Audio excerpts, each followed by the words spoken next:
Now we have to Dockerize the sales application. So we are going to use Tarushi's sales application. So I have downloaded Tarushi, your application, right? You are there now, Tarushi? Can you hear? Tarushi?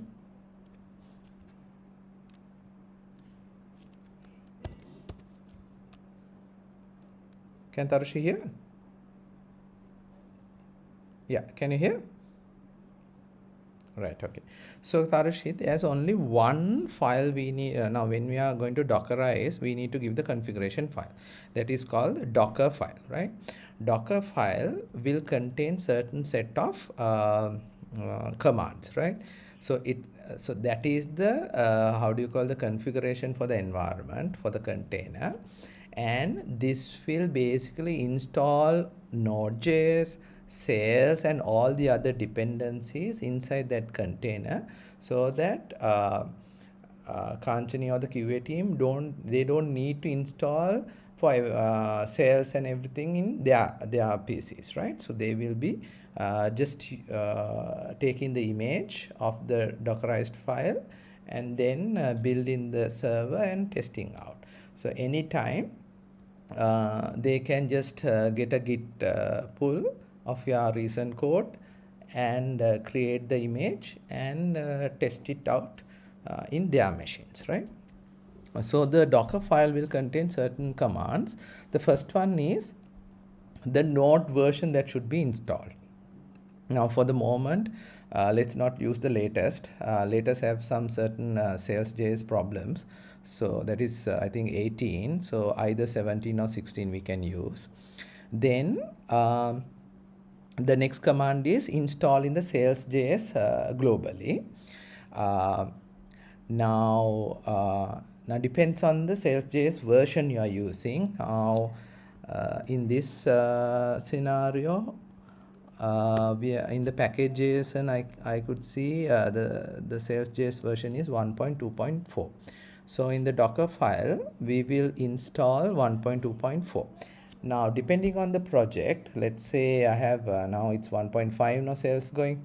So if we have created the Sails.js project in 1.5, make sure you install 1.5 instead of 1.2, right?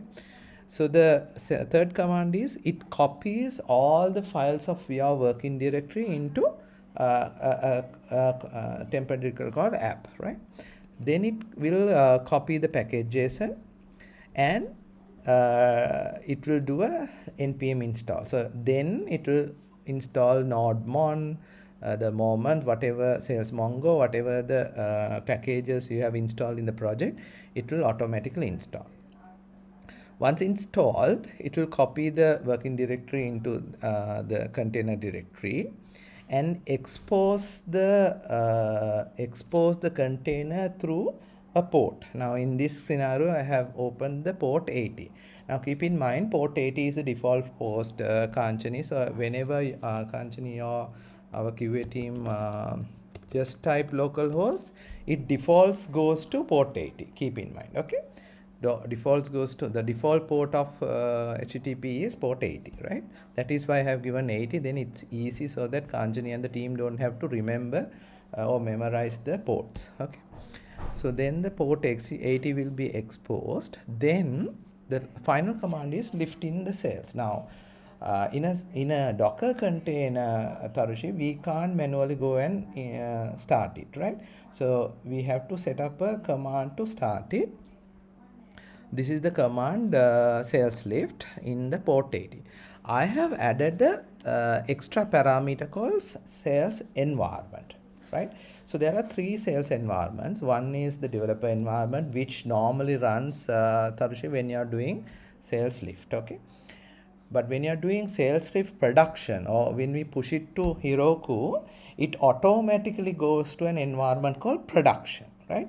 Why they have done it is, if we have done certain, let's say, local DB connection and etc. in our developer environment, they want to make sure that in the production it does not get conflicted, or it does not get overwritten. So for that, in a production environment, they have a different set of environmental variables. Now you can see For production they have, see, environment, production, everything in empty. Now how we have set up in Heroku is we have set up the environment variable there so that it will be automatically picked into this file. But in yeah, is it okay? One second.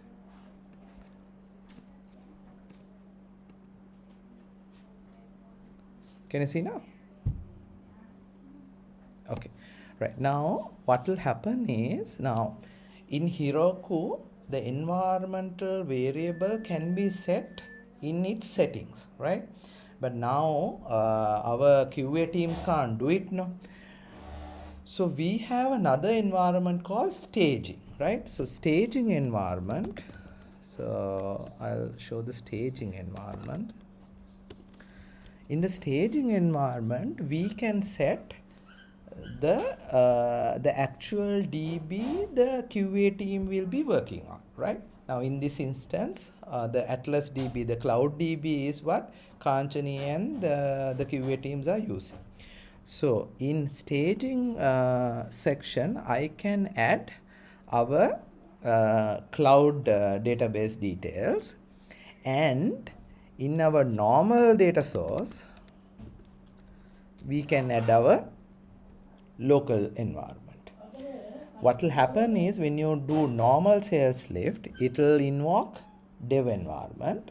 But when you invoke with this parameter environment staging, it will be invoking the staging environment, so that Kanchani and the team will always be connected to a staging DB or the Atlas DB, while Tarushi can be working on her local environment. Otherwise what will happen is, Kanchani, Tarushi, when they are doing developments, they will be deleting stuff now, right? Then your ones will be get deleted. So just working on one DB would not be efficient. So anything on the staging is in your QA environment. Anything on local is on her local environment.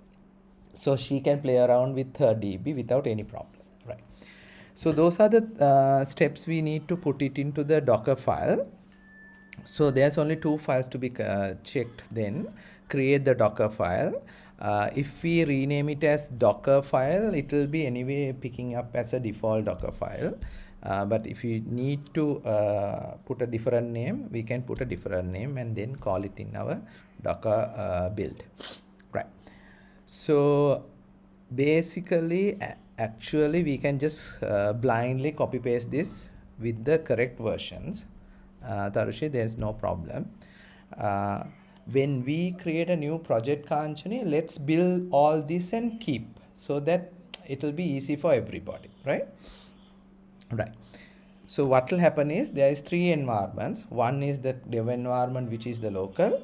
Then we have the staging environment, which is the QA, and the production environment, which is most likely either staging to the customer or the direct production. Okay, right. So then here we will be adding the staging link, so that Kanchi don't have to use the environment variables for building the image, right? But keep in mind, all of you, if we are to change any of the connection strings, we can simply input another .env file and override all this, Kanchani, right? So at times, let's say you have two staging environment, let's say version 1 and version 2 environments are there. You can simply switch using a .env file. හරි ඕක එනවා දැන් උදාහරණයක් විදිහට දැන් ආක්මේජ් site එක යන්නේ version 1 එකේනේ live site එක that is being used by these guys that is being used by Kavita and Avishka, but there's a version 2 is going with Lasika and Prabhat. So then they will be using two different staging environments. Okay, right. Anyway, let's not make it complex. Very simple. we will be adding the Docker file for Dockerizing, and then adding the appropriate connections to the staging, right, DB. Now it's simple as this. You go to the terminal. What we need to do is docker build, then give a tag for the Docker image Kanchani. So let's say we'll put this mid-city version 2. Hamatissema, remember you put a tag so that when you are creating so many images, you would not be testing the wrong server. Kanchani. Hari? Eka important with Docker. We need to create the correct image. Now Tarushi's work is finished. Now you can just git clone in the repo to yourself, and then type docker build tag midcity version 2, then dot is the current folder. Then what it'll do is it'll install all the dependencies and all the important factors. Then in the desktop, I'll stop this. In the desktop, we can check, do we have mid-city version 2? Yes, we have mid-city version 2, right? Now, these image files are little big, can't you see? There's a little, එතකොට මේවා අපිට share කරනකොට අමාරුයි. මේ ඒක හින්දා Docker file එක විතරයි we should be sharing. Then we have to up the container, no? We have to run the container. To do that, we have to give a port. So we'll put the default port 80 and run it. Now what will happen is, if you click on this, in your local host, Tarushi's app is running. So now you can do normal work, right? So let's see whether correct DB is connected. Let's put Nirosha 3 as a sign up. Right, then we'll go to a database,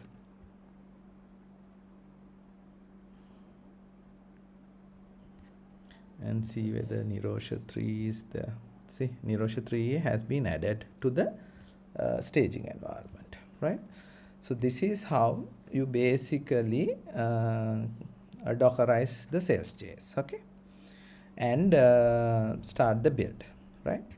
So that's all on creating the Docker files. We create the Docker file. These are the steps for the Docker file. Then we build it. Then we run the image. That's all. Okay. Right. So shall we then